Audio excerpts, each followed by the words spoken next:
Allarme e siccità, oggi tavolo in regione con consorzi di bonifica e agricoltori. Dal 1° aprile irrigazione dei campi a rischio e l'abbassamento dei livelli delle falde potrebbe causare problemi anche alle utenze domestiche. Varato dalla giunta regionale il superbonus carburante in vigore da venerdì, abbinato al taglio delle accise, farà risparmiare 60 centesimi sulla benzina, 50 sul gasolio, niente più esodo del pieno in Slovenia e Austria.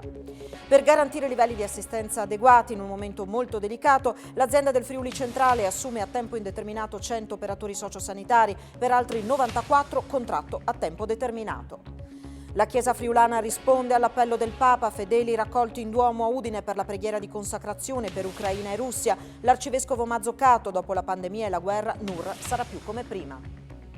Complice la sosta e la crisi di numeri del mondo arbitrale, domenica Tolmezzo per la gara di promozione tra i Carnici e il Forum Iuli ci sarà un assistente di Serie A, Alessio Tolfo.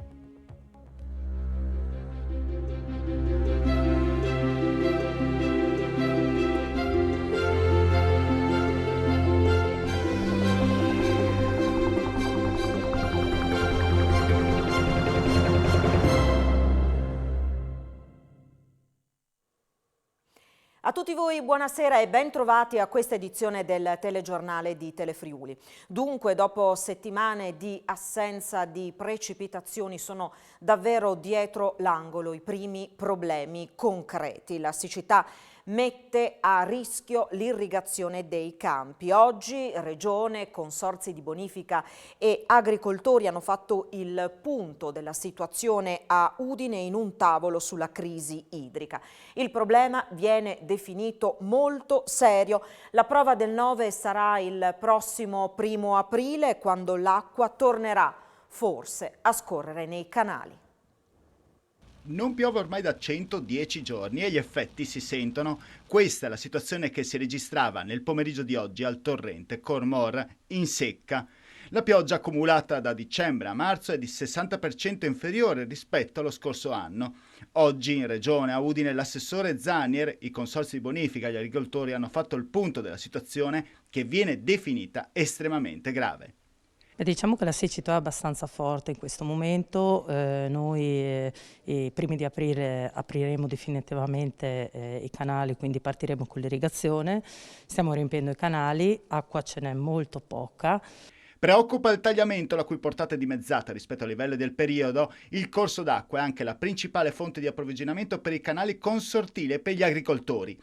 Se non dovesse piovere nei prossimi giorni, difficilmente potrà essere garantita l'irrigazione in tutta la campagna friulana. Qui ci potremo trovare con soprattutto i canali che recuperano l'acqua dal tagliamento con le derivazioni finali non completamente coperte, per cui ci potrebbe non essere l'acqua per tutto il reticolo del sistema. Fino adesso le temperature hanno permesso, diciamo così, di mantenere il territorio non irrigato. Vediamo in questi giorni invece che la temperatura si alza, per cui ci sarà la necessità anche per le lavorazioni successive poi che in campagna verranno fatte.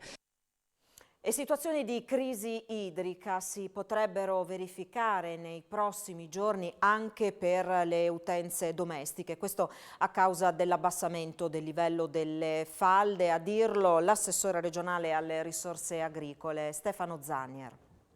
Assessore, si può parlare di crisi idrica? Ma sicuramente è una situazione delicata con delle condizioni che per mesi hanno visto una mancanza, un'assenza di precipitazioni. È evidente che a oggi la capienza dei nostri sistemi di stoccaggio dell'acqua per quello che è l'utilizzo irriguo sono praticamente allo zero. È evidente che i corsi d'acqua, ma questo è evidente a chiunque, si stanno prosciugando e stanno andando in asciutta costantemente e quindi sicuramente oggi c'è una situazione di estrema difficoltà. È chiaro che se il periodo di siccità continua come quello che stiamo vivendo in questo periodo, inizieremo ad avere anche delle difficoltà in generale. Oggi acqua manca non solo per l'agricoltura, ma manca di fatto anche per altri utilizzi di cui tutti ne hanno assolutamente necessità. Una gestione complessiva deve essere guardata con una valutazione unica, altrimenti ci troveremo costantemente ad avere delle situazioni di squilibrio. Però è anche altrettanto evidente che non essendoci delle soluzioni immediate da poter attuare, l'utilizzo assolutamente consapevole con una gestione oculata della risorsa idrica sarà indispensabile. È stato varato questa mattina dalla Giunta regionale il super bonus carburante abbinato al taglio delle accise che è stato stabilito a livello nazionale dal governo. Consentirà di ottenere un taglio di 60 centesimi sulla benzina, di 50 sul gasolio. I vantaggi per gli automobilisti della regione scatteranno dal 1° aprile.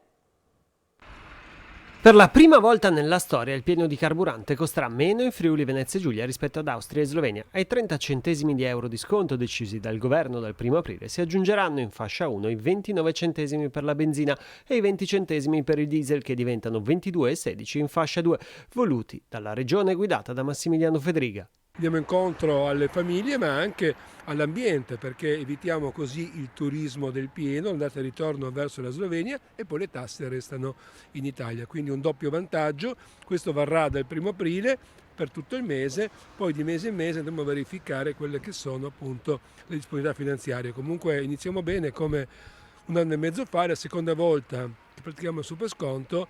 Con la nuova legge carburanti contiamo di rendere competitivo il nostro prezzo in maniera organica e continuativa. Il Presidente parla di misura tempestiva, una risposta immediata ai cittadini della nostra regione, concetti condivisi dall'assessore alle finanze Barbara Zilli. Quello compiuto dalla Giunta, spiega, è uno sforzo finanziario necessario in questo delicato momento di crisi.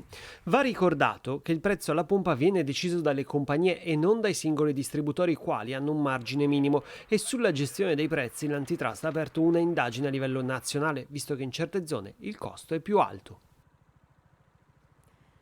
Non ci sono ancora novità in merito alle ricerche per ritrovare l'udinese di 52 anni disperso a Taipana da mercoledì mattina, quando dopo aver salutato la moglie si è diretto lungo il sentiero naturalistico Zisilin. Le squadre in azione dalla notte del 23 marzo stanno ancora battendo palmo a palmo tutta la zona che costeggia il Rio Gorgons. Grazie anche alle temperature più alte, le speranze di trovare il friulano in vita non si affievoliscono.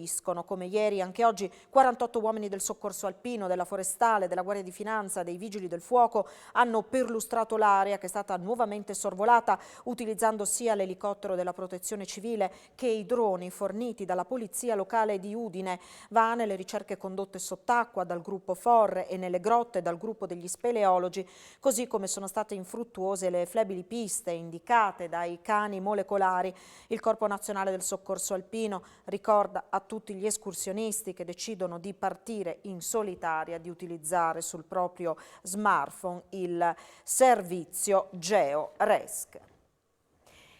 10 mesi di carcere per aver maltrattato numerosi cani. Un allevatore di Remanzacco è stato condannato dal Tribunale di Udine.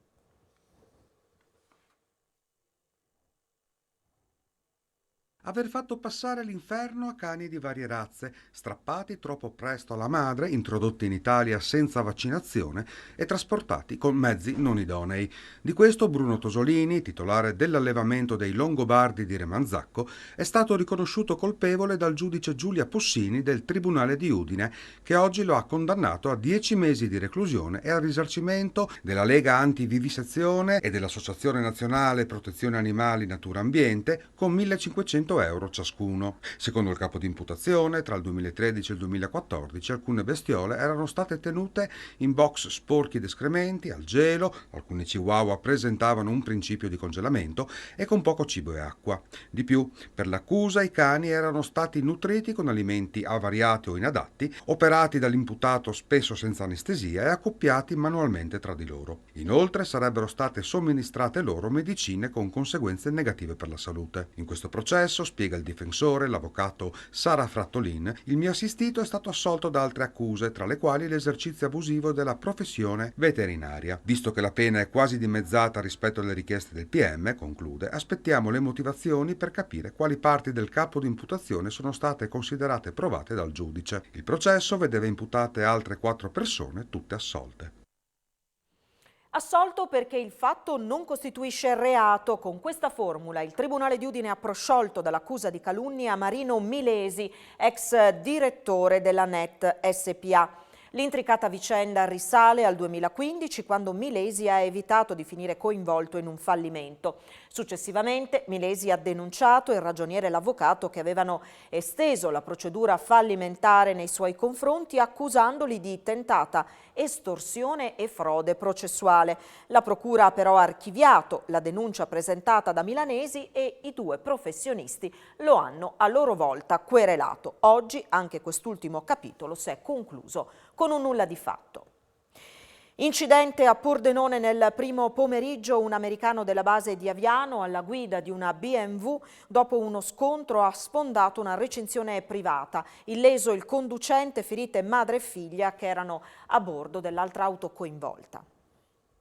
Ha letteralmente sfondato una recinzione finendo nel giardino privato di una clinica veterinaria con la sua BMW dopo un impatto con un'altra auto. Un cittadino americano della base di Aviano di 23 anni, oggi attorno alle 13, mentre percorreva via Roveredo a Pordenone, all'altezza di via Clout, ha urtato un'auto che lo precedeva, una Volkswagen Tiguan, per poi finire la corsa infilzato alla rete. Sulla Tiguan viaggiavano una donna di 34 anni di Pordenone con a bordo la madre. Le due hanno riportato alcune lesioni, giudicate lievi dai soccorritori del 118 arrivati sul posto. In un primo momento la situazione sembrava più grave, tanto che era stato attivato l'elisoccorso, atterrato in un campo adiacente per poi ripartire vuoto. Madre e figlia sono state portate in ambulanza all'ospedale di Pordenone. Illeso il conducente della BMW, sceso autonomamente dal mezzo. Sul luogo dell'incidente la polizia locale di Pordenone per i rilievi e la gestione del traffico, che ha subito forti rallentamenti. In un mese sono transitate dal Friuli Venezia Giulia 38.210 persone in fuga dall'Ucraina, un numero pari a quello dei migranti sbarcati in Italia nel 2020 e 4 volte superiore ai transiti della rotta balcanica nel 2021. Sono i dati sull'emergenza ucraina che sono stati diffusi oggi dall'assessore regionale alla sicurezza e immigrazione Pierpaolo Roberti in occasione di un incontro a Trieste. E a proposito di Ucraina, è iniziata pochi minuti fa in Duomo a Udine la Santa Messa per la preghiera di consacrazione per Ucraina e Russia, e allora ci colleghiamo in diretta con Udine. Il nostro Davide Vicedomini si trova proprio fuori dalla cattedrale. Buonasera Davide. Sì, buonasera Alessandro, buonasera a tutti i telespettatori. Ci troviamo davanti al Duomo di Udine, dove l'arcivescovo Andrea Bruno Mazzoccato sta presiedendo la Santa Messa, come potete anche vedere dalle immagini appena registrate dalla nostra Chiara Miscoria, dedicata a Maria Annunziata, patrona della cattedrale. Nell'occasione è stata rivolta anche una preghiera della consacrazione dall'Ucraina all'Ucraina e alla Russia al cuore immacolato di Maria, come richiesto anche oggi da Papa Francesco. Abbiamo 3 armi per contrastare questa guerra e il loro maligno e i loro alleati. Questo è il pensiero rivolto dall'arcivescovo Mazzoccato, ovvero la solidarietà, la conversione del cuore e la preghiera. Ed è proprio la grande alleanza di preghiera alla quale è invitato oggi Papa Francesco tutte le chiese, e la chiesa di Udine ha voluto partecipare con un proprio messaggio, invitando proprio i fedeli a pregare affinché abbia fine questo conflitto, affinché ci sia la pace. Vi mando adesso in onda l'intervista che abbiamo realizzato proprio pochi minuti prima della Santa Messa con l'arcivescovo Andrea Bruno Mazzoccato, che poi potrete vedere anche seguire al termine del nostro notiziario integralmente su screenshot. E con questo ti lancio il servizio e vi restituisco la linea. Monsignor Mazzoccato, che cos'è la guerra? Lo strumento della guerra non ha motivo e non ha senso. Si sta facendo il male. Per chi ha fede il male ha un'origine, che è lo spirito del male, che è Satana, e lo si vede perché si distrugge e basta, si fanno vittime. Si potrebbe mettersi d'accordo in altri modi. Uno dei pericoli maggiori per l'umanità è la sete di potere, che è una sete di potere, che poi si manifesta in potere economico, in potere di forza, perché chi ha più armi vince, ecco, vince, distrugge, diciamo la verità. Da questa guerra non si tornerà più indietro, secondo lei? Non si torna neanche più indietro dalla pandemia, perché ha cambiato l'animo delle persone e quindi è stato andare avanti in questo senso. Da questo spavento della guerra, sperando che rimanga dove è e che si chiuda immediatamente, voglio dire che non creiamo altri confini di guerra, e questo ha acceso un dubbio e una paura dentro l'Europa, credo che onestamente non pensavamo di dover più affrontare. Questo comporta un ripensamento un po' da parte di tutti. E a proposito della pandemia, calano i ricoveri con Covid negli ospedali, ma resta ancora alto il numero di nuovi contagi in regione. Oggi in Friuli Venezia Giulia sono stati individuati 1.064 nuovi contagi, emersi da 5.410 tamponi molecolari e 6.272 test rapidi antigenici. Le persone ricoverate in terapia intensiva scendono a 2, mentre i pazienti accolti in altri reparti calano a 126. Nelle ultime 24 ore si registra il decesso di 4 persone tra gli 81 e i 99 anni. I cittadini della nostra regione attualmente in isolamento sono 22.148.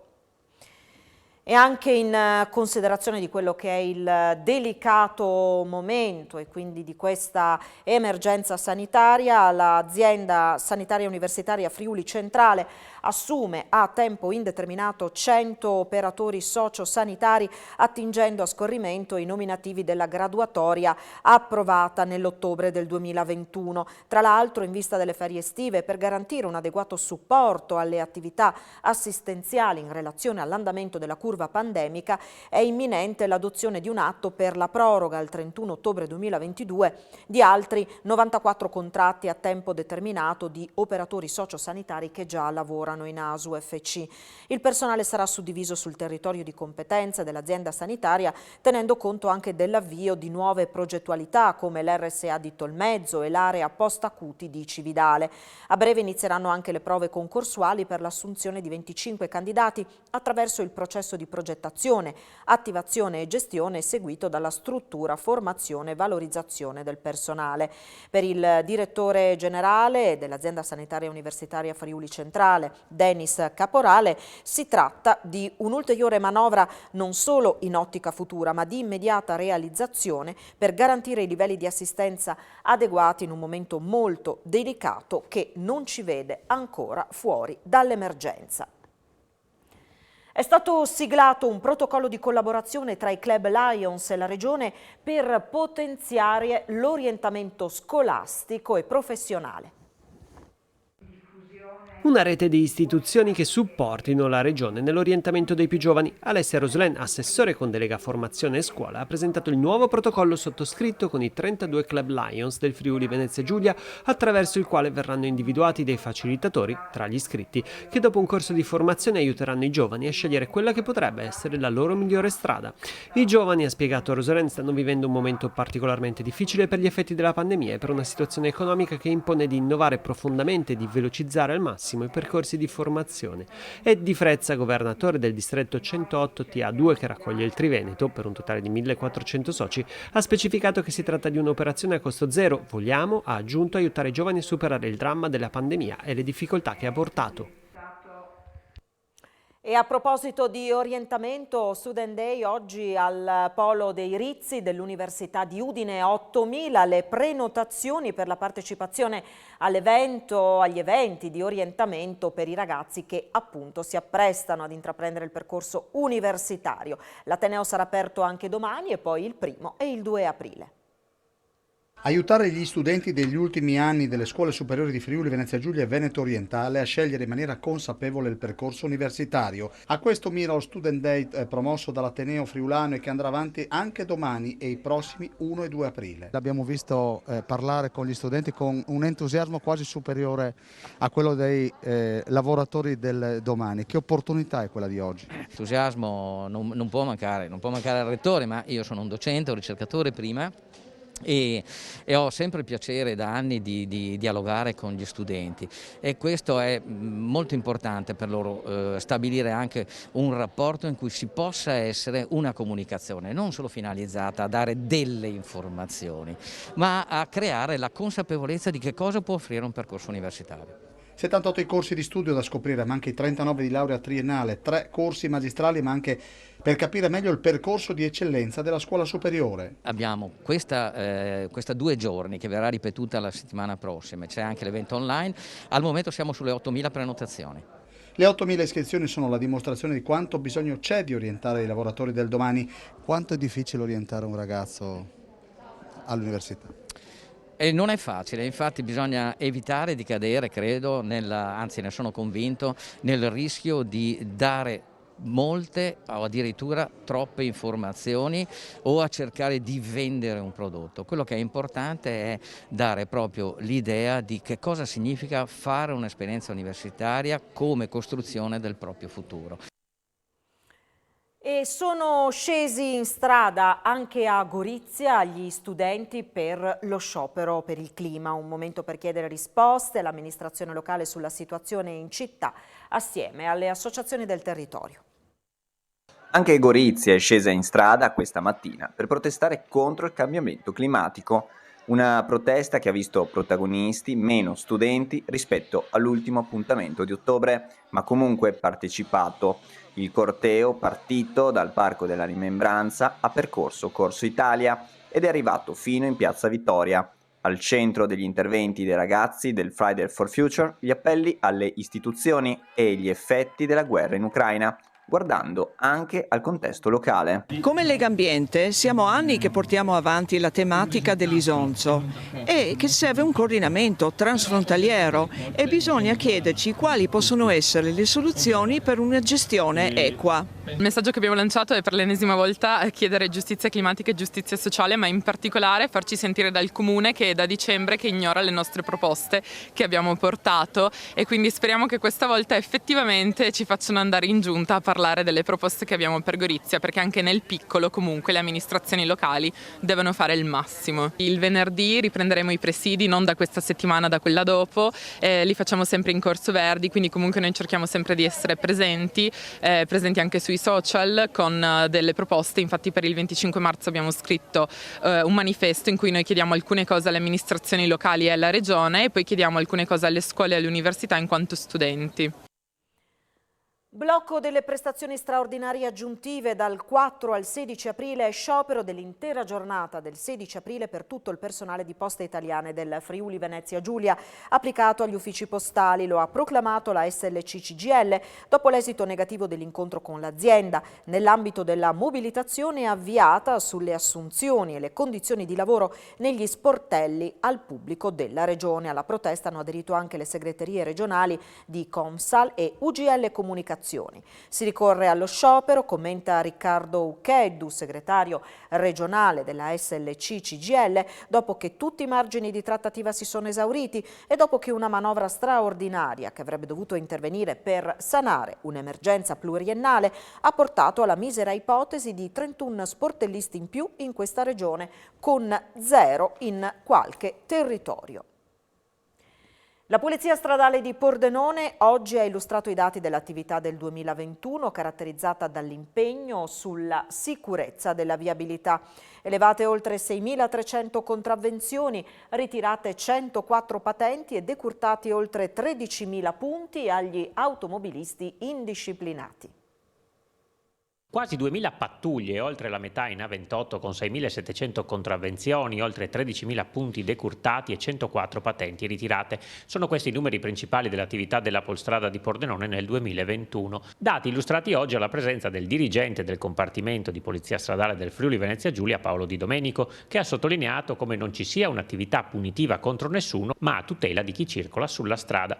La Polstrada pordenonese ha eseguito anche 137 fermi e 84 sequestri di veicoli. Gli incidenti hanno fatto registrare un più 14%, 272 contro i 237 del 2020. Abbiamo 4 incidenti mortali sulle statali principali e sulle autostrade, che nella nostra competenza è la A28, mentre per quanto riguarda l'incidentalità con feriti si registrano il maggior numero di questi sulle strade statali e sulle regionali. Il punto principe è la distrazione dell'utenza solitamente, che può essere per malore, per telefonino, per una distrazione alla guida. E quindi invitiamo tutti a prestare sempre attenzione a questi aspetti. Notevole anche l'attività di polizia giudiziaria che ha permesso di sventare una truffa alla motorizzazione da parte di 6 cittadini stranieri che volevano superare l'esame teorico della patente. La Polstrada di Pordenone punta anche molto sulla consapevolezza degli automobilisti attraverso progetti come Icaro, Bici Scuola, Guida e Basta e Uniti per la sicurezza stradale. La mostra ospitata a Casa Cavazzini a Udine, La forma dell'infinito, raggiunge quota 50.000 visitatori. C'è tempo fino a domenica per ammirare la Piazza Rossa di Kandinsky, che insieme ad altre 5 opere tornerà in uno dei 3 musei russi che ne hanno chiesto la restituzione. Ma si è subito corso ai ripari, arriveranno 3 Matisse e un altro Kandinsky. È tratta dal famoso libro Jazz, una delle opere di Matisse che andranno a sostituire i quadri in mostra a Casa Cavazzini a Udine, che lunedì rientreranno nei musei russi dai quali provengono. È già un successo il fatto che le 6 opere provenienti dalla Russia rimangano a Udine fino al 27 marzo, data di chiusura prevista, commentano gli organizzatori della rassegna La forma dell'infinito, che chiuderà i battenti il 10 aprile per consentire ad altri 10.000 appassionati di poterla visitare. Qui ci sono 2 di queste 4 opere, 3 di esse sono di Matisse, queste 2 sono Matisse per esempio, e una è di Kandinsky e sostituirà la Piazza Rossa di Kandinsky. Sono opere di grande fascino, quelle di Matisse ci fanno entrare nella vivacità del libro Jazz che lui ha realizzato, mentre era bloccato a letto con una importante convalescenza e mentre la guerra tormentava la Francia e anche la sua famiglia. E in un momento di grande insicurezza e dolore ha reagito facendoci volare con i colori e con i personaggi che mette in scena in questo libro. Un grande invito alla speranza. Abbiamo aperto il nostro telegiornale parlando dell'allarme siccità al quale sono collegati anche diversi incendi sul nostro territorio. Solo oggi sono stati 9 tra boschi e sterpagli. In generale quest'ultima è stata una settimana di intenso lavoro per vigili del fuoco dei comandi di Gorizia, Pordenone e Trieste e Udine. Da lunedì scorso ad oggi sono una ventina le uscite dei vigili del fuoco per questa tipologia di interventi e, come detto, solo oggi i vigili del fuoco sono intervenuti su 9 incendi di boschi o sterpaglie. Anche oggi si è lavorato a Cazzaso in comune di Tolmezzo con vari lanci d'acqua sulle fiamme che stavano bruciando in un bosco. Nel weekend i fanti piumati si ritroveranno ad Azzano X per il raduno regionale. Nell'occasione, a ridosso del centro, ci sarà l'intitolazione di un largo proprio ai bersaglieri. Azzano X si appresta ad accogliere i fanti piumati. Quest'anno il raduno regionale dei bersaglieri si terrà nella destra Tagliamento. Numerose le iniziative che suggelleranno l'amicizia tra la municipalità azzanese e l'associazione combattentistica. Ci saranno 3 giornate ricche di appuntamenti, appuntamenti istituzionali, appuntamenti anche nei quali potremo ascoltare e raccontare alcune gesta compiute anche dalle Fiamme Cremisi. E nella serata di domenica, a parte tutte le manifestazioni di carattere istituzionale, ci sarà anche l'inaugurazione del Largo dei Bersaglieri qui a ridosso del centro di Azzano X. Un programma ricco di eventi, tra concerti, momenti solenni e un finale immancabile. Avrà il suo culmine musicale sabato sera al Teatro Mascarini. Continueremo domenica con la nostra cerimonia di resa di onori ai caduti della città. Termineremo col saluto alla città con il nostro tradizionale passo di corsa. Noi ci fermiamo qui, vi ricordo tra pochissimo l'appuntamento con il nostro notiziario sportivo. Parleremo tra l'altro anche di un assistente di Serie A che scenderà in campo a Tolmezzo in promozione, complice la sosta e la crisi dei numeri del mondo arbitrale. Subito dopo le previsioni del tempo a cura del nostro Antonino Renda. Grazie per averci seguito, buon proseguimento di serata, arrivederci.